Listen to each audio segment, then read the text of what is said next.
지난 시간 우리는 하늘에 오르시어, 즉 이 예수의 승천을 함께 살펴봤습니다.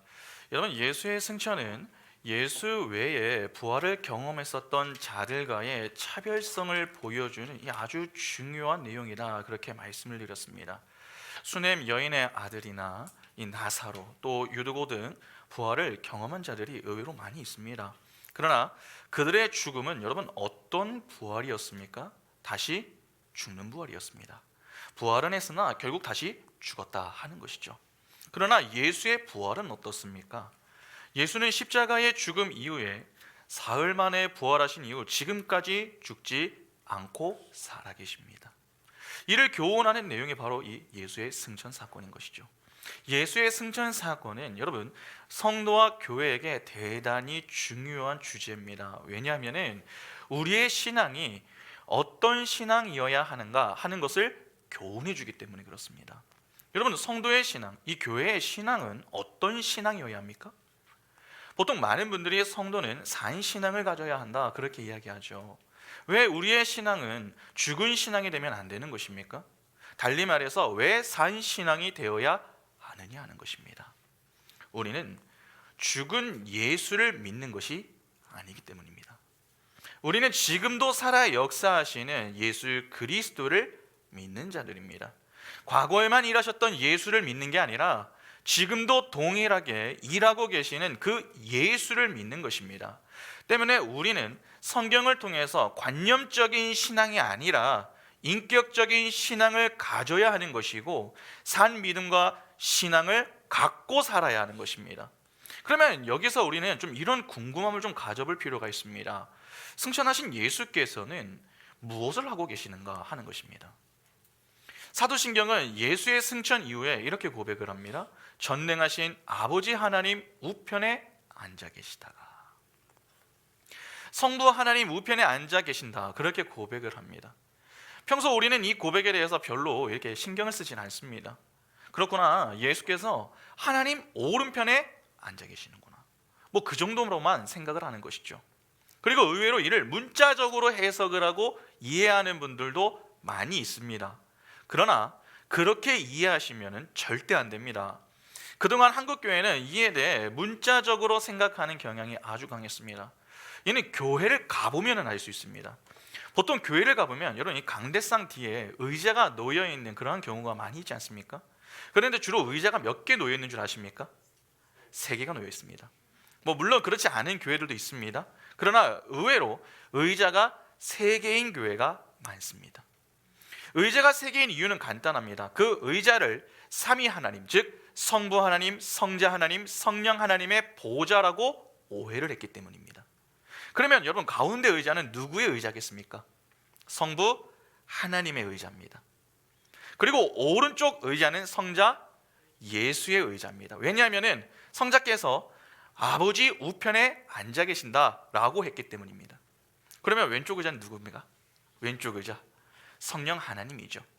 성경에 그런 말이 나오는 것은 아니지만 남은 의자는 왼쪽밖에 없으니 그렇게 생각하는 것입니다. 그런데 또 어떤 교회는 여러분 3의자 중에 유독 이 가운데 의자를 크게 만드는 교회도 있습니다. 그러니까 그 중에 가장 큰 분을 성부 하나님이다, 그것을 강조하는 것이죠. 보기에 따라 그럴듯해 보일 수 있습니다. 그러나 이는 삼위일체 교리를 완전히 망가뜨리는 행위입니다. 삼위 하나님은 위격이 다를 뿐 본질은 같은 분이십니다. 때문에 누가 높고 누가 낮다 그렇게 말할 수가 없습니다. 삼위 하나님은 서로의 역할이 다를 뿐 모두 존귀하신 분이십니다. 모두 동등하신 분이시죠. 그런 분을 우리가 인위적으로 나누는 것은 바람직하지가 않은 것입니다. 그래서 요즘 교회들을 보면은 강대상 뒤에 의자를 놓지 않는 교회들이 있습니다. 이는 재정이 부족해서가 아니라 그러한 오류를 없애기 위한 목적 때문에 그렇게 하는 것입니다. 그래서 의자를 회중석에 놓고 그 앞에 목사님들이 앉아 있는 경우가 있죠. 여러분, 우리 교회도 그렇지 않습니까? 그러면 이야기가 나왔으니 다른 부분도 잠시 한번 좀 살펴보겠습니다. 여러분, 주로 교회마다 강대상을 높여놓지 않습니까? 지금 우리 교회도 지금 강대상을 지금 높여놓지 않았습니까? 왜 강대상을 높여놓는 줄 아십니까? 왜 강대상을 높여놓습니까? 목사가 키가 작아가지고 뭐 강대상을 높여놓은 것입니까? 회중들이 잘 보이도록 높여놓은 것입니까? 그런 의미보다는 우리는 말씀을 최고의 권위에 두고 있음을 드러내기 위한 신학적인 의미가 그 속에 들어가 있습니다. 그래서 교회들마다 강단을 그렇게 높여놓는 것입니다. 또한 강단을 앞자리에 가운데 두는 이유 역시 동일합니다. 그러나 이를 인정하지 않는 교단의 경우에는 여러분 강단을요 가운데 두지 않습니다. 이 양 옆에 강단을 두고서 따로 두고 이렇게 세워놓는 교회들도 있습니다. 이는 말씀을 최고의 권위에 두고 있지 않다 하는 것을 보여주는 것입니다. 그리고 교회마다 강단을 보면은 이 양옆에 뭐 꽃을 두는 그러한 경우들이 있죠. 꽃. 여러분 왜 꽃을 두는 줄 아십니까? 왜 꽃을 둡니까? 요즘 방송으로 설교 막 유튜브에 이렇게 나가고 하니까 좀 이왕 나갈 때 예쁘게 나가라고 그렇게 꽃을 두는 겁니까? 그렇지 않습니다. 강단에 꽃을 두는 것은 설교를 들을 때에 회중들의 눈에 보기 좋으라고 두는 게 아니라 그 꽃을 통해서 인생의 허무함을 깨닫게 하기 위해 두는 겁니다. 이사야 40장 7절과 8절을 보시면 이렇게 말씀합니다. 푸른 마르고 꽃은 시듬은 여호와의 기온이 그 위에 불미라. 이 백성은 실로 풀이로다. 푸른 마르고 꽃은 시드나 우리 하나님의 말씀은 영원히 서리라 하라. 꽃은 시간이 지남에 따라 시들기 마련입니다. 그것이 바로 인생이라는 것이죠. 그러나 영원히 변치 않는 게 있습니다. 그것이 바로 말씀입니다. 그러니까 우리는 강단에 놓인 꽃이 시드는 그 모습을 보면서 그렇구나, 우리가 붙들 것은 변치 않는 하나님밖에 없구나, 그것을 깨닫고 변치 않는 그 영원한 하나님, 그 하나님을 믿음으로 소망해야 하는 것입니다. 그러한 교훈을 줄 목적으로 이 강단 옆에 꽃을 두는 겁니다. 그런데 적지 않은 교회들이 이를 모르고 어떻게 합니까? 꽃이 시들기 전에 새로운 꽃으로 막 바꾸지 않습니까? 아닙니다. 여러분, 꽃이 시드는 모습을 봐야 합니다. 그 속에 다 신학적인 의미가 들어가 있는 겁니다. 교회는 그냥 예쁘게 꾸미기 위해서 배치를 해놓는 게 아닙니다. 모두 그 속에 신학적인 의미가 들어가 있습니다. 그런데 이를 오해하다 보니까 이상하게 교회 안에 형식만 남게 된 겁니다. 여러분, 분명 사도신경은 예수께서 승천하셔서 하나님 우편에 앉아 계신다라고 했습니다. 그러면 이 내용을 어떻게 이해해야 합니까? 적어도 문자적으로 해석을 하거나 이해를 해서는 안 됩니다. 만일 문자적으로 해석을 한다면은 지금 예수는 의자에 앉아서 무엇을 하시는 겁니까? 그냥 저 멀리 타자로 계시면서 세상을 구경하고 계신 겁니까? 그러면 이 구절은 또 어떻게 이해를 해야 됩니까? 고린도후서 13장 5절에 너희는 믿음 안에 있는가? 너희 자신을 시험하고 너희 자신을 확증하라. 예수 그리스도께서 너희 안에 계신 줄을 너희가 스스로 알지 못하느냐? 그렇지 않으면 너희는 버림받은 자니라. 본절을 보면 예수 그리스도께서 어디에 있다고 하십니까? 우리 안에 계신다, 그렇게 말씀합니다. 사도신경은 예수께서 하나님 우편에 앉아 계신다라고 하고, 성경은 예수께서 우리 안에 계신다, 그렇게 말씀하고 있습니다. 이는 서로 충돌이 생기는 거 아닙니까? 하나님 우편에 앉아 계신 예수와 우리 안에 계신 예수를 어떻게 조화를 시켜야 하는 겁니까? 때문에 이를 단지 문자적으로 이해하기는요 매우 어렵습니다. 그러면 이를 어떻게 이해해야 하는지 지금부터 본격적으로 좀 보겠습니다. 여러분, 하나님은 인간이십니까? 아니죠. 영이시죠. 하나님은 영이시기 때문에 인간의 신체 부위를 가지고 있지 않습니다. 그러면 생각해 보시기 바랍니다. 하나님이 영이신 분이시라면 예수는 어떤 분이십니까? 영이시죠. 때문에 그런 분이 어디에 앉아 계신다라고 하는 것 자체가 말이 안 되는 겁니다. 그럼에도 성경은 하나님께서 앉아 계신다, 그렇게 종종 표현을 합니다. 그런데 중요한 게 있습니다. 앉아 계신다 하는 표현이 등장할 때에 항상 어디에가 붙어 있습니다. 그러면 그분이 어디에 앉아 계시는 분이십니까? 바로 보좌에 앉아 계십니다. 그러니까 하나님은 보좌에 늘 앉아 계시는 분이다 라고 하는 것이죠. 성경이 하나님을 앉아 계시는 분으로 표현을 하는 것은 인간에 비유하여 설명하는 것이 가장 인간으로 하여금 잘 이해시킬 수 있는 방법이기 때문입니다. 그러니까 하나님은 우리가 가장 잘 이해할 수 있도록 이 해당 표현을 사용하신 것이지 진짜 그런 분이심을 나타내는 것은 아닙니다. 그러면 성경이 교훈하고자 하는 내용이 무엇입니까?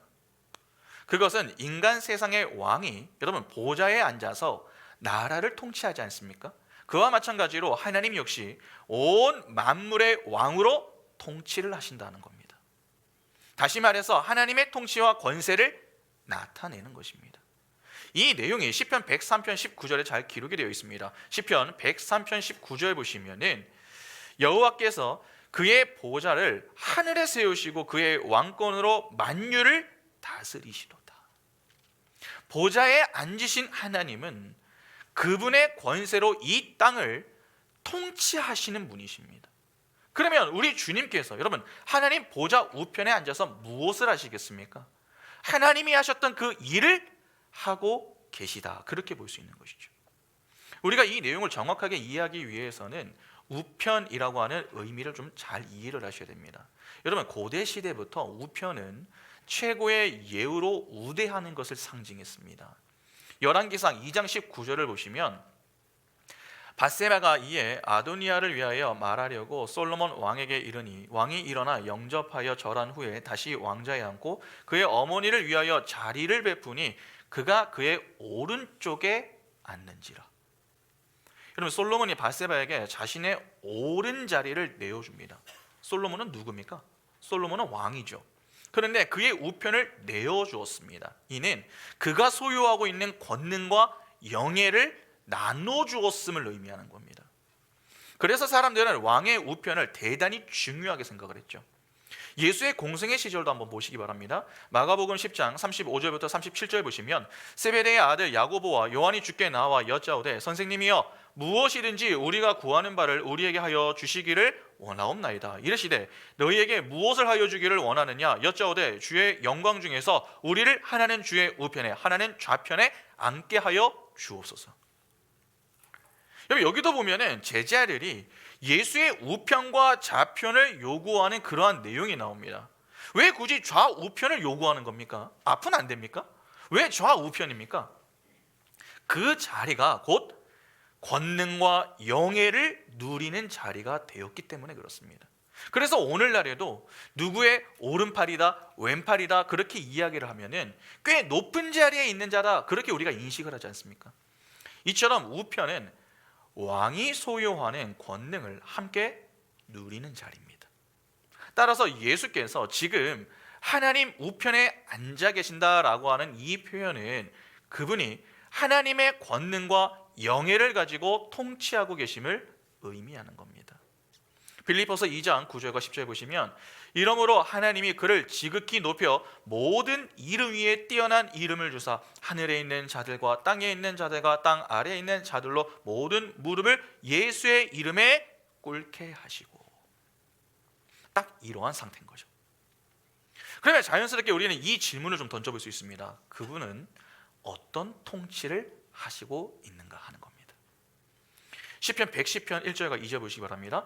여호와께서 내 주에게 말씀하시기를 내가 내 원수들로 내 발판이 되게 하기까지 너는 내 오른쪽에 앉아 있으라 하셨도다. 여호와께서 시온에서부터 주의 권능과 규를 내보내시리니 주는 원수들 중에서 다스리소서.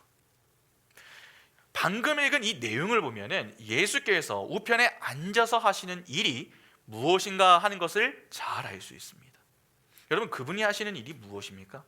바로 원수의 머리를 밟는 일입니다. 이를 이해하기 위해서는 여러분 원시복음 우리 알고 있죠? 원시복음을 좀 이해할 필요가 있습니다. 창세기 3장 15절에 내가 너로 여자와 원수가 되게 하고 내 후손도 여자의 후손과 원수가 되게 하리니 여자의 후손은 내 머리를 상하게 할 것이요 너는 그의 발꿈치를 상하게 할 것이니라 하시고, 이 구절이 바로 우리가 잘 알고 있는 이 원시복음의 내용입니다. 여자의 후손을 보내 원수의 머리를 깨뜨려 마귀와 여자, 즉 이 교회를 원수되게 만들겠다라고 하는 약속입니다. 그런데 예수가 십자가에서 죽으시고 다시 부활하셔서 사망 권세를 깨셨습니다. 그로 인해 원수의 머리를 밟으신 것이죠. 그러면 예수께서 밟으신 이 원수의 정체는 무엇입니까? 달리 말해서 그 원수가 조장했던 것이 무엇입니까, 여러분? 하나님과의 하나됨을 깨는 것이었죠. 여러분, 그것이 바로 선악과 사건 아닙니까? 이는 하나님과의 친밀한 사랑 관계를 깨뜨렸다라고 하는 것입니다. 이 때문에 생겨난 문제가 무엇입니까? 하나님을 사랑해야 하는 자들이 자기를 사랑하는 자들이 되었습니다. 죄로 타락한 자들이 세상의 것들로 자신을 살찌우고 그것들로 만족과 행복을 삼으려고 했습니다. 그렇게 왜곡된 사랑을 하며 살았던 것이죠. 하나님은 이를 바로잡기 위해서 아들을 보내신 것이고, 그렇게 하나님이 아닌 자신을 사랑하고 있는 자들에게 그 사랑의 대상들을 하나씩 하나씩 빼앗아 가고 계신 겁니다. 주께서 십자가에서 죽으신 것은 우리의 죄 때문입니다. 그런데 그 죄는 하나님 외에 다른 것을 마음에 두는 것이죠. 따라서 예수께서 우리를 품에 안고 우리 죄가 되셔서 죽으셨으면 우리가 하나님 말고 그 외에 사랑하는 것들을 다 죽여 버리셨다라고 하는 말씀입니다.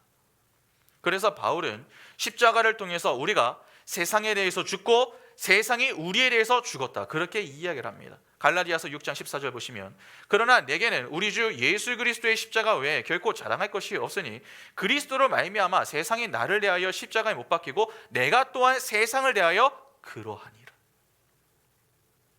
이게 십자가입니다. 그러면 주님께서 원수의 머리를 밟고 계신다라고 하는 이 표현은 무엇을 말하는 것이 되겠습니까?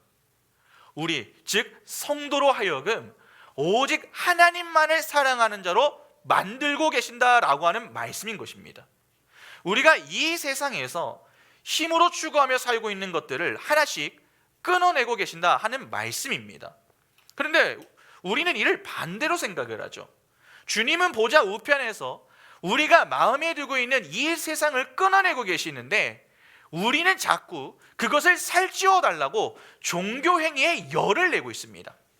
그만큼 우리가 타락을 했다는 말입니다. 구원을 얻었음에도 불구하고 여전히 많은 이들이 지나친 자기애에 빠져 있습니다. 지나치니까 자기를 사랑한다는 것입니다. 그래서 주님은 지금도 우리를 위해 기도하고 계시고 말씀을 가르치시며 올바른 길로 가도록 우리를 통치하시는 것입니다.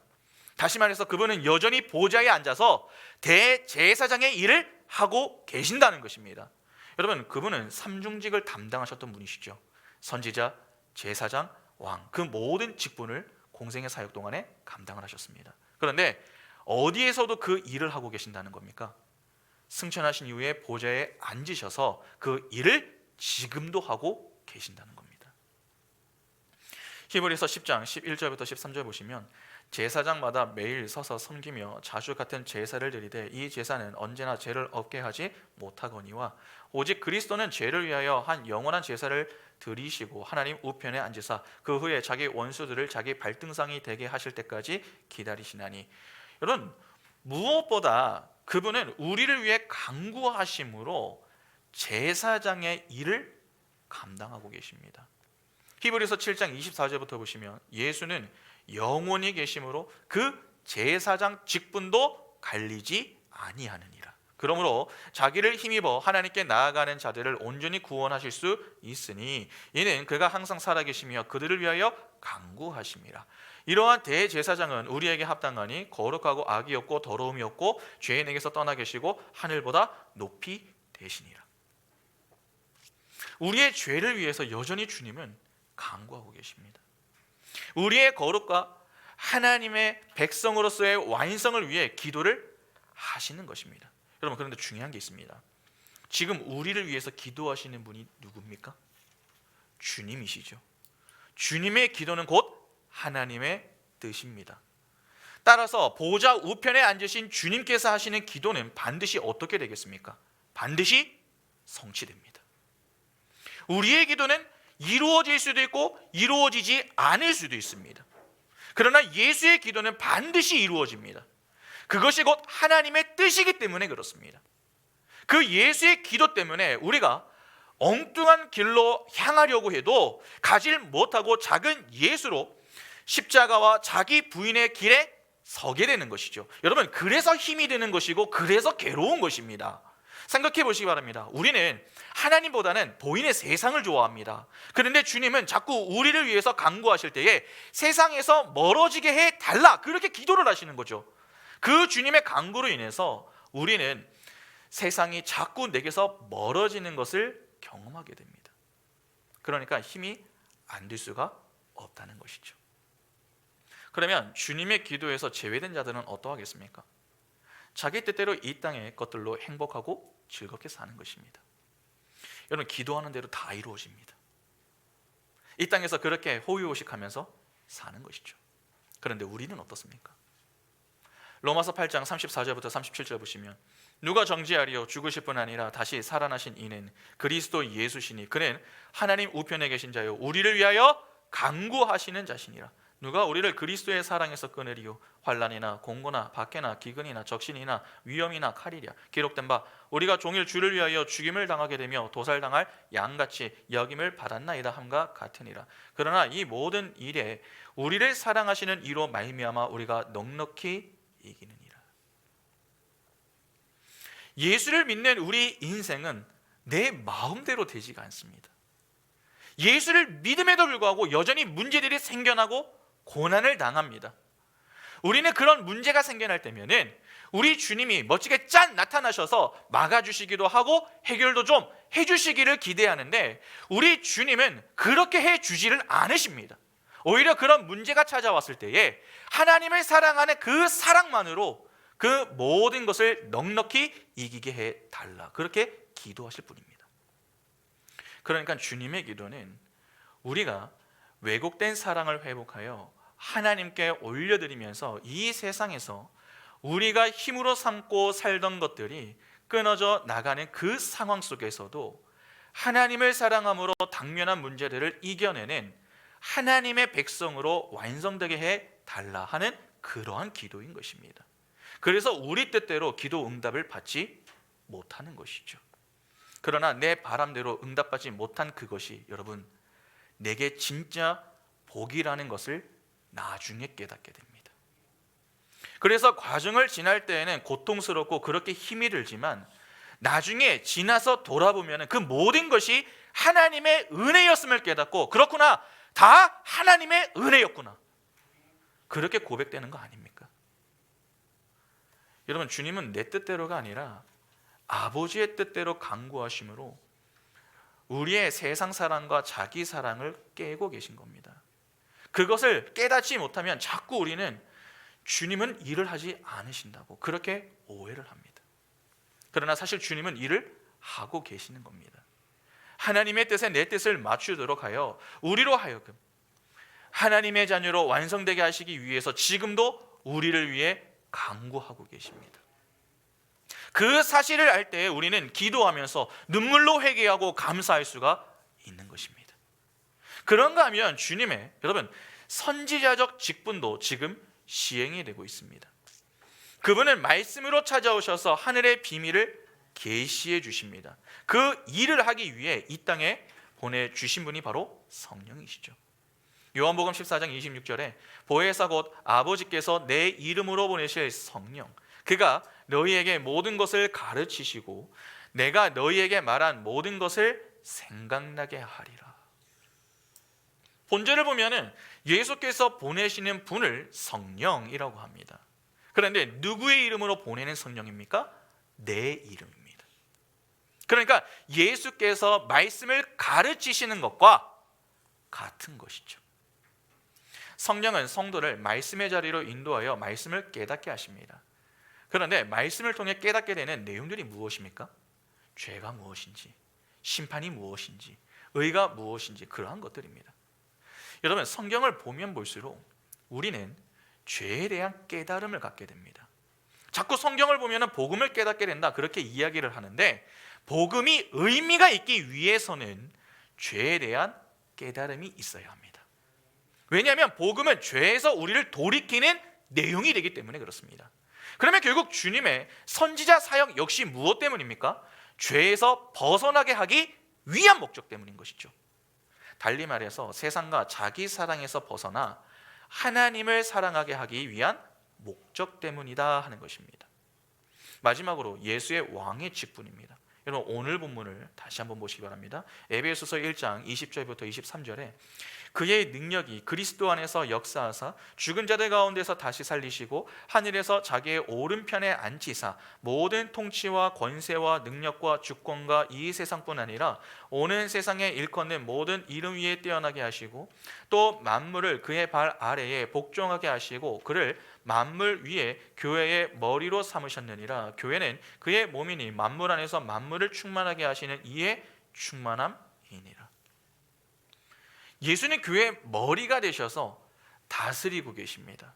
그러면 그분의 통치는 무엇을 향한 통치가 되겠습니까? 고린도전서 15장 25절과 26절 보시면 그가 모든 원수를 그 발 아래에 둘 때까지 반드시 왕 노릇하시리니 맨 나중에 멸망받을 원수는 사망이니라. 바로 원수의 머리를 밟고 사망을 멸망시키기 위한 통치입니다. 교회는 여러분 건짐을 받은 자들이죠. 에클레시아, 즉 세상의 통치를 받는 곳에서 하나님의 통치를 받는 곳으로 이 부름을 받은 자들이다 하는 것입니다. 이는 하나님 사랑으로 집중되어야 하는 이 교회의 마음에 세상 사랑과 자기 사랑이 있어서는 안 된다는 것입니다. 주님은 바로 그것을 끊어내고 계신 것이죠. 주님은 왕으로 완성하신 하나님 나라의 실체를 성도들에게 이해시키고 적용시켜서 세상 사랑과 자기 이 사랑에서 벗어나가지고 하나님만 사랑하는 자로 자꾸 이 회복시키는 그러한 일을 하고 계신 겁니다. 여러분 오해하지 마시기 바랍니다. 주님께서 교회를 통치하시는 것은 예수 믿고 천국 가게 하기 위함이 아닙니다. 우리는 천국에 가기 위해 예수를 믿는 게 아닙니다. 천국은 목적이 아니라 수단입니다. 만일 천국 가는 것이 목적이라면 여러분 불교하고 차이가 도대체 무엇입니까? 불교를 생각해 보시기 바랍니다. 그들이 왜 그렇게 열심히 고행하고 수행을 합니까? 죽어서 극락에 가기 위해서입니다. 그러나 기독교는 그렇지 않습니다. 천국 가기 위해 예수 믿는 게 아니라 천국 백성으로 하나님께 영광을 돌리기 위해 예수를 믿는 것입니다. 그런데 하나님께 영광을 돌리는 것은 오직 하나님만을 사랑하는 것으로 가능합니다. 우리는 구원을 받았으나 여전히 우리 몸에는 무엇이 남아있습니까? 죄의 오염과 부패가 남아있습니다. 주님은 바로 그런 우리를 위해서 통치하시면서 자꾸 남아있는 그 죄들을 하나씩 하나씩 끊어내시는 거죠. 그리고 자신을 사랑하던 그 자리에서 오직 하나님만을 사랑하는 자로 만들어 완성해 내시는 것입니다. 그것을 우리가 보통 성화라고 이야기하는 것입니다. 이러한 내용들을 종합해서 볼 때 보좌 우편에서 이 주님의 사역은 여러분 결국 어떤 사역인 것입니까? 나 자신만을 사랑하던 죄인들을 돌이켜서 하나님을 사랑하는 자로 만들어내는 것입니다.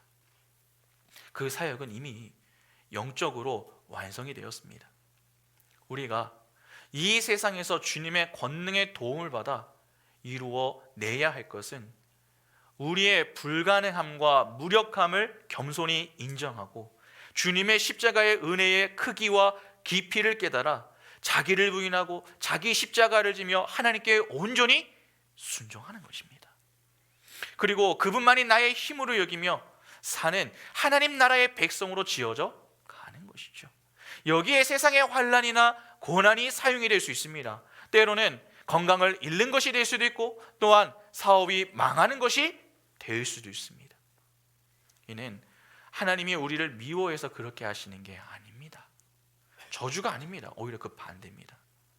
우리는 하나님만 사랑하는 자로 하나님께 영광 돌리는 자로 성숙되고 완성되어야 합니다. 예수의 십자가는 그 목적을 이루기 위해 이 땅에 선 것입니다. 그 이야기가 바로 하나님의 말씀인 이 성경에 다 기록이 되어 있는 것입니다. 그래서 구약과 신약을 여러분 그냥 한 줄로 요약을 해라 그렇게 이야기를 한다면 이렇게 말할 수 있습니다. 주 너의 하나님을 사랑하라. 마태복음 22장 36절부터 40절 보시면 선생님 율법 중에서 어느 계명이 크니까? 예수께서 이르시되 내 마음을 다하고 목숨을 다하고 뜻을 다하여 주 너의 하나님을 사랑하라 하셨으니 이것이 크고 첫째 되는 계명이요 둘째도 그와 같으니 내 이웃을 내 자신같이 사랑하라 하셨으니 이 두 계명이 온 율법과 선지자의 강령이니라. 여러분 방금 읽은 이 구절 중에 39절을 보면은 둘째는 그와 같다라고 하는 어구가 있었죠. 이는 첫째와 둘째는 구별이 없이 똑같다 하는 것입니다. 그러니까 첫째의 사랑이 회복이 되면은 둘째의 사랑은 자연스럽게 이루어진다는 겁니다. 여러분 하나님 사랑과 이웃 사랑은요 떨어질래야 떨어질 수가 없습니다. 그래서 첫째의 사랑이 파괴가 되면은 두 번째 사랑도 같이 파괴가 됩니다. 반대로 첫째 사랑이 회복이 되면은 두 번째 사랑도 회복이 됩니다. 우리가 인생을 살면서 왜 하나님과의 관계부터 회복을 해야 하는 줄 아십니까? 하나님과 회복이 되지 않는 이상 이웃과는 회복이 될 수 없기 때문에 그렇습니다. 이웃과 회복이 되고 하나님과 회복하는 것 자체가 불가능합니다. 왜 내가 요즘 친구들하고 왜 관계가 좋지 못할까? 왜 내가 주변 사람들과 관계가 무너졌는가? 하나님과의 관계가 무너졌기 때문입니다. 하나님과 관계가 좋은데 이웃과 관계가 무너질 수 있습니까? 그럴 수 없습니다. 해결이 안 된다고 생각이 되신다면 여러분 처세술의 부족이 아니라 하나님과의 관계에 문제가 없는지 고민을 해보셔야 합니다. 그러면 주 너의 하나님을 사랑하라. 이 내용은 도대체 어디에서 인용이 된 것입니까? 신명기 6장 4절과 5절 보시면 이스라엘아 들으라 우리 하나님 여호와는 오직 유일한 여호와이시니 너는 마음을 다하고 뜻을 다하고 힘을 다하여 내 하나님 여호와를 사랑하라. 바로 이것입니다. 이 두 구절은 모세 당시 이스라엘이 아침과 저녁으로 암송을 했었던 그러한 구절입니다. 여기에 들으라 하는 이 히브리어 말이 바로 여러분들이 잘 알고 있는 쉐마입니다. 쉐마는 듣고 순종하다라고 하는 뜻입니다. 그러니까 하나님의 택한 백성인 이 이스라엘이 늘 해야 할 일은 하나다 하는 것입니다. 마음을 다하고 뜻을 다하고 성품을 다하여 하나님을 사랑하는 것입니다. 그것은 곧 교회를 향한 말씀이기도 합니다. 그러니까 천국 백성이 해야 할 것은 무엇밖에 없습니까? 하나님을 사랑하는 것밖에 없습니다. 그렇게 하나님을 전심으로 사랑하게 될 때에 나 이외의 이웃을 향한 사랑이 격발되게 되는 것입니다. 왜냐하면 하나님 사랑이라고 하는 것은 이기적 자기 사랑에서 벗어난 자들에게서만 나오는 것이기 때문에 그렇습니다. 그런데 여기서 조금 관심을 갖고 볼 내용이 있습니다. 여러분 하나님이 교회에게 요구하는 이웃사랑의 개념을 좀 잘 이해하실 필요가 있습니다. 하나님을 사랑하는 것에서 격발이 되는 이 이웃사랑은 하나님을 알고 하나님을 사랑하는 자들에 한해서 주어진 명령입니다. 쉐마는 하나님의 은혜를 입어 출애굽하여 홍해를 건넌 이들에게만 주어진 것이었습니다. 그들에게 어린 양의 피라는 같은 은혜를 입은 운명 공동체인 이스라엘이라는 공동체가 있었습니다. 여러분 그들에게 이웃은 누구겠습니까? 함께 은혜를 입어 약속의 땅을 향해 가는 운명 공동체인 이스라엘을 이야기하는 겁니다. 그렇게 하나님의 동일한 은혜로 구원을 받은 운명 공동체를 신약에서는 무엇이라 부릅니까? 교회라고 부르는 것입니다. 그러니까 성경이 성도에게 요구하는 이웃사랑은 교회 안에서의 이웃사랑을 이야기하는 것입니다. 조금 더 구체적으로 말하면 내 이웃을 내 몸처럼 사랑하라 하는 이 율법의 명령은 하나님 나라 안에 속한 이들 간의 사랑을 말하는 것입니다. 쉐마가 이스라엘에게 주어진 것이지 않습니까? 그러면 내 이웃을 내 몸처럼 사랑하라 해서 그 몸은 어떤 몸이겠습니까? 한 몸으로서의 교회를 말하는 것입니다.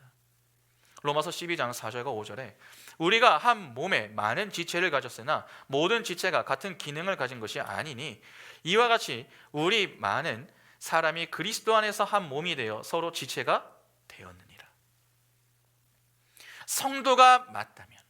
성도가 맞다면 우리와 함께 한 믿음 안에서 한 몸이라는 것을 인정해야 하고 그 한 몸인 교회는 바로 내 몸인 것입니다. 그래서 자연스럽게 내 이웃을 내 몸처럼 사랑하게 되는 것입니다. 성경은 분명 내 이웃을 내 몸처럼 사랑하라 그렇게 말씀합니다. 그것은 나를 사랑함이 전제가 되는 말이죠. 그런데 우리는 나를 사랑해서는 안 된다고 그렇게 배우지 않았습니까? 그러면 주님이 말씀하시는 내 몸을 사랑하면 도대체 무엇입니까? 우리가 하나님의 사랑을 입어 구원을 얻게 되면은 그렇게 구원받은 새로운 피조물로서의 나를 믿음으로 경험을 하게 됩니다. 우리가 믿음 안에서 그렇게 새롭게 창조가 된 나를 인식하게 될 때에 그 구원이 너무나도 소중하게 느껴집니다. 그 소중함과 그 감격이 바로 새로운 나를 사랑하는 것입니다. 마찬가지로 그렇게 자기가 하나님의 사랑을 입어 도저히 불가능한 상황 속에서 구원을 받았음을 아는 이가 자기와 한 신앙으로 묶여있는 다른 사람을 볼 때에 어떻게 그 사람이 보이겠습니까? 자신과 같이 동일한 은혜를 입은 자로 보이는 것이죠. 그렇게 하나님의 사랑과 은혜 안에서 그 사람을 대하게 되는 것입니다. 그것이 바로 내 이웃을 내 몸처럼 사랑하라 하는 말씀의 진리입니다. 그렇게 같은 운명 공동체 안에서 한 길을 가고 있는 한 몸으로서의 교회가, 여러분, 무엇인지를 아는 이들은 그 공동체의 구성원인 자기 이웃이 조금 부족하다 해도 무시하지 않습니다. 그 사람의 자격이나 조건이나 상황이나 인격이나 성품 등이 그 사람을 판단하는 근거로 작용이 되지 않습니다. 그냥 나처럼 하나님의 크신 사랑 안에서 함께 구원을 받은 귀한 영혼으로 보이는 것이죠. 그래서 교회는 형제 자매밖에 없지 않습니까? 그리고 그렇게 하나님의 사랑을 힘입어 구원을 얻은 성도는, 여러분, 돈 많은 자들 앞에서도 결코 기죽지 않습니다.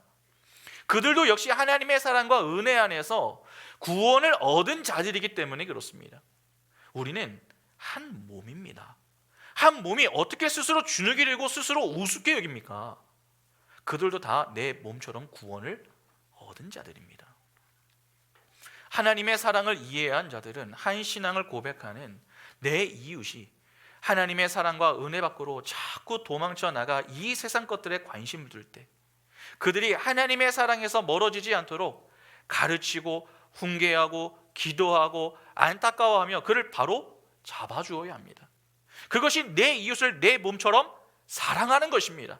내 이웃을 오직 하나님의 사랑 안에만 거하도록 붙들어주는 것입니다.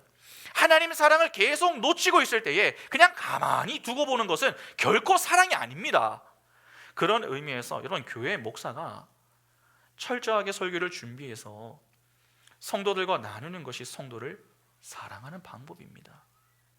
귀에 듣기 좋은 것을 이야기하면서 잘못된 교리나 가르침을 주는 것은 예수를 이용하여 내 만족을 누리려 하는 것이며 또 그 목사는 성도를 죽이는 것입니다. 오히려 그 반대로 칼을 들어서 죄를 도려내고 철저히 복음 앞에 서게 하는 것이 바로 이웃을 내 몸처럼 사랑하는 행위인 것입니다. 여러분, 사랑과 친절을 구분하실 수 있어야 됩니다. 친절은 사랑의 증상입니다. 그러나 그것이 곧 사랑은 아닙니다. 자꾸 사람들은 사랑을 따뜻함으로만 생각을 합니다. 아닙니다. 차가울 수도 있습니다. 하나님의 사랑 안에 내 이웃을 붙들어 놓기 위해서는 때때로 나의 존재가 그들에게는 차갑게 여겨질 수도 있습니다. 그래도 내가 주 안에서 거듭난 새로운 나를 너무나 사랑하기에, 여러분, 이 세상의 힘이 아닌 하나님과 하나님 나라만을 사랑하는 새로운 내가 너무 소중하기에 내 이웃 또한 내 몸처럼 사랑하지 않을 수가 없는 것이죠. 나에게 친절하게 대해주지 않았다고, 내가 듣고 싶은 이야기를 해주지 않았다고, 나를 알아주지 않았다고, 저 사람은 사랑이 없어, 저 사람은 냉혈한인 것 같아, 여러분, 그렇게 쉽게 판단하지 마시기 바랍니다. 진짜 사랑을 하느라 불친절하게 보일 수 있습니다. 진짜 사랑을 하느라 싸늘하게 보일 수 있습니다. 거짓되고 위장된 사랑을 오해시키지 않기 위해서 일부러 가면을 써가며 친절을 가장하지 않는 사람을 사랑이 없다고 그렇게 평가해서는 안 됩니다.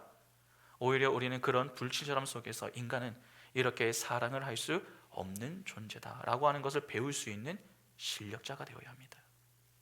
그리고 그 속에서 바로 사랑하지 못하는 나를 발견해야 되는 것이죠. 여러분, 사랑은 좋아함과 다릅니다. 러브와 라이크는 다른 단어입니다. 사랑은 언약적이며 의지적입니다.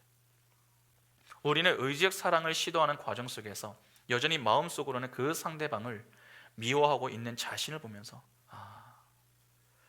나는 예수의 십자가가 꼭 필요하구나, 그걸 깨닫고 십자가를 붙들어야 하는 것이죠. 그 속에서 자기 부인이 나오는 것이고, 그러한 일이 반복이 될 때에 우리 안에 사시는 예수의 사랑과 십자가가 이웃 사랑으로 조금씩 격발되게 되는 것입니다. 여러분, 예수께서 지금 하나님 보좌 우편에서 우리를 위하여 원수를 밟아 발등상이 되게 하고 계십니다. 그분은 그냥 멀리 타자로 가만히 계시는 분이 아닙니다. 열심히 일을 하고 계십니다. 주님은 우리 안에 남아있는 자기 사랑과 세상 사랑을 철저하게 끊어내고 계십니다. 그래서 우리는 점점 이 세상과 나라는 존재에 연장선상에서 묶거든 또 다른 자신을 부인당하는 중입니다. 우리의 눈은 점점 하나님을 향하여 옮겨지는 중입니다. 나는 그런 큰 사랑을 받았고 지금도 받고 있습니다. 그래서 나는 그런 새로운 나를 감사함으로 사랑하고 있습니다. 그런데 나와 한 신앙을 고백하는 한 몸, 즉 내 이웃이 하나님이 아닌 다른 것을 얻어내기 위해 오늘도 형식적인 종교 생활을 합니다. 나를 좀 인정해달라고, 나에게 좀 친절하게 대해달라고, 예배 시간에 내가 좋아하는 것 좀 넣어달라고. 우리가 어떻게 그 이웃을 내 몸처럼 사랑할 수 있습니까? 다른 방법 없습니다. 믿음 안에서 꾸준히 가르쳐야 합니다. 훈계해야 합니다. 그리고 기도해야 합니다. 그것이 진짜 사랑입니다. 진정한 사랑은 여러분 쉽지 않습니다. 에너지가 엄청 소모되고 매우 고단한 일입니다. 상대방의 기분을 맞추어 주면서 그냥 서로 윈윈하자, 그렇게 가짜 사랑을 하는 건 쉽습니다. 즐겁고 재미있죠. 그러나 왜 내게 이렇게까지 하냐는 그런 오해를 받는다고 해도 그가 하나님의 사랑과 은혜 안에서 구원을 얻은 자라는 사실을 깨닫고 하나님의 사랑에 감사하고 하나님의 말씀에 순종하는 자가 되도록 계속해서 사랑하는 것, 그건 정말 쉽지 않습니다. 그런데 기억하시기 바랍니다. 그것이 바로 십자가입니다. 예수의 십자가는 모든 이들에게 거부감을 주었습니다. 실망감을 주었습니다. 오히려 그들의 모든 희망을 다 꺾어버렸습니다. 그러나 그것만큼 큰 사랑이 없었습니다. 마찬가지로 우리도 우리의 십자가를 달게 져야 하는 것이죠. 주님은 이를 위해 열심히 일을 하고 계신 것입니다. 그러면 우리가 할 일은 무엇이겠습니까? 우리에게 주어진 자리에서 복음을 열심히 공부하는 것이죠. 말씀의 자리를 사모하고 기도의 자리에서 최선을 다해 기도하는 것입니다. 복음을 공부하여 그 복음을 바르게 이해를 해야 합니다. 그리고 그 복음 속에 하나님을 바르게 여러분 사랑하셔야 됩니다. 다른 것 하려고 하지 마시고 그 일에 열심을 내시기 바랍니다. 예수께서 지금 그 일을 돕고 계십니다. 머리와 몸이 따로 노는 것은요, 정상이 아닙니다. 병이 든 것입니다. 머리와 몸은 함께 해야 합니다. 머리이신 예수 그리스도께서 몸인 교회를 돕고 계십니다. 그러면 몸은 그 머리의 도움을 받아서 움직이기만 하면 됩니다. 두려워하지 마시고 머리를 믿으시기 바랍니다. 오늘날 우리의 실패는 다른 것에 있지 않습니다. 우리의 머리인 예수 그리스도를 믿지 않기 때문입니다. 그리스도와 연합된 자는 결코 실패하지 않습니다. 그 믿음을 갖고 주님만 붙드시기 바랍니다. 힘이 들고 때때로 포기하고 싶은 그 마음이 들 때에도 주님의 통치에 순종할 수 있는 믿음이 있기를 바랍니다. 혹시 찬송가 461장 십자가를 질 수 있나 1절 가사를 기억하십니까? 십자가를 질 수 있나 주가 물어보실 때 죽기까지 따르오리 성도 대답하였다. 우리의 심령 주의 것이니 주님의 형상 만드소서.